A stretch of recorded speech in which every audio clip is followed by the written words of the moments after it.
بسم الله الرحمن الرحیم.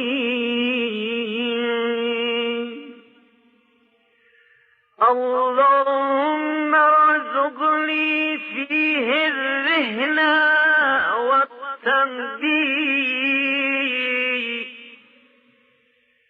وباعد لي فيه من السفاهة والتنويه واجعل لي نصيبا من كل خير تنزل فيه بجودك يا أجود الأجودين.